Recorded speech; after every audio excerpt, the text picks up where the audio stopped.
Never a dull moment in Vancouver as Jim Rutherford, president of hockey operations for the Vancouver Canucks, addressed the media today in what was supposed to be about Tanner Pearson, led to an all-out, full State of the Union address regarding the Canucks. That's Irfaan Gaffar. I'm David Pagnotta. This is our immediate reaction to the presser that Rutherford had a little while ago. And Irf, you're the main guy in Vancouver, so I'm taking your seat right now as we try to dissect what the heck happened.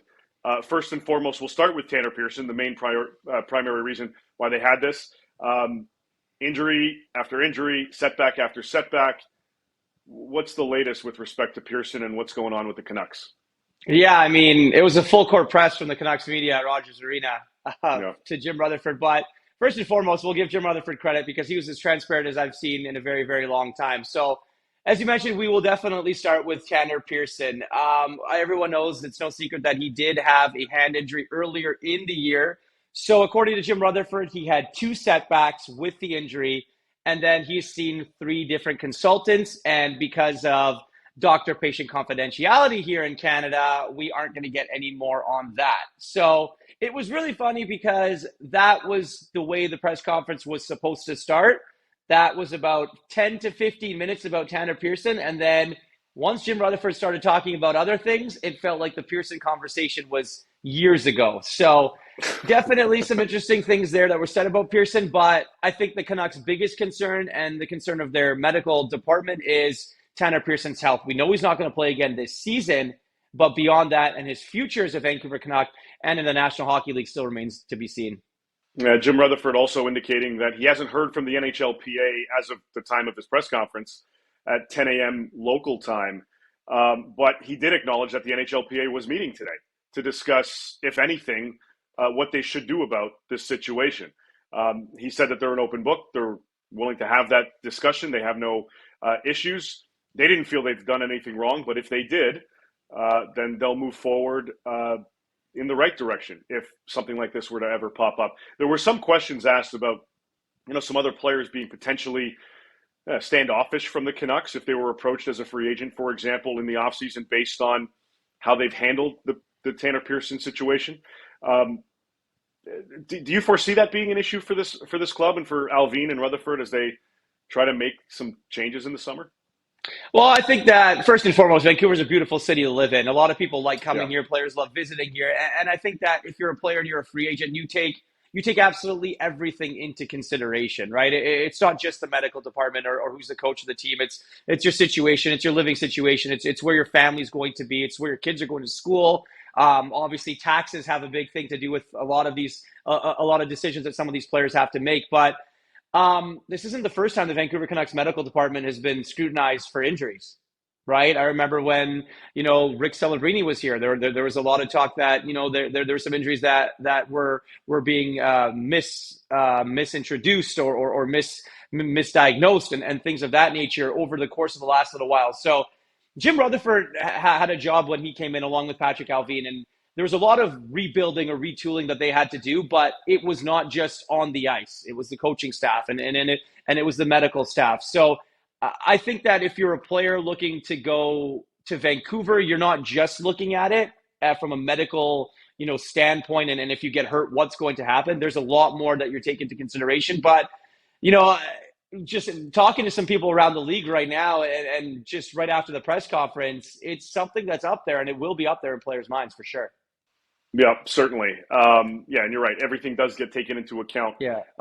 living conditions, family conditions. But yeah, the medical staff and how these guys are going to be treated if they are dealt with something plays a factor, and maybe a little bit more so now for the Canucks. But that was one topic. You mentioned that the floodgates kind of opened when the doctors left and Jim decided to stay back and answer questions. Bruce Boudreau, the current head coach of the Vancouver Canucks. All of these reports, you've been talking about it. Everybody else has been talking about it as well, that Rick Tocchet appears to be next in line to become the next head coach of the Vancouver Canucks. Jim Rutherford said that as of now, it's Bruce, and that's who they're focused on. What does that mean? Does Tocchet come in soon? Are they going to make a change midseason? Are they going to wait till the end when his contract expires? What the heck's going on behind the bench? Bruce is the head coach, and he's the head coach today. And I think that that's what Jim Rutherford alluded to. And look, you can take that any way you want it. But Yeah, when Jim Rutherford says that when the Canucks got off to a bad start this season, they had chats as a management team about what they were going to do. And I believe over the last few weeks, maybe even month or so, Rick Tocchet is someone that they've been targeting.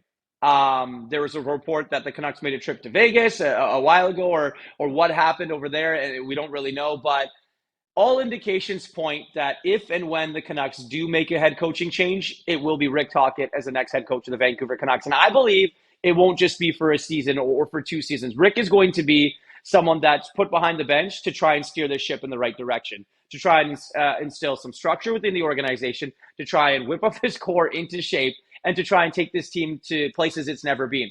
The other thing that you can probably see that's going to happen is who's going to come on board with Rick Tocchet. Now, there's been reports right. that Sergei Gonchar is going to be, someone that comes in as well to help Rick and obviously shape up the defense. They were both on the bench together in Pittsburgh as assistant coaches with the Penguins. So you can probably place a good bet that if Rick Tocchet becomes a head coach, Sergei Gonchar is going to be on that bench as well.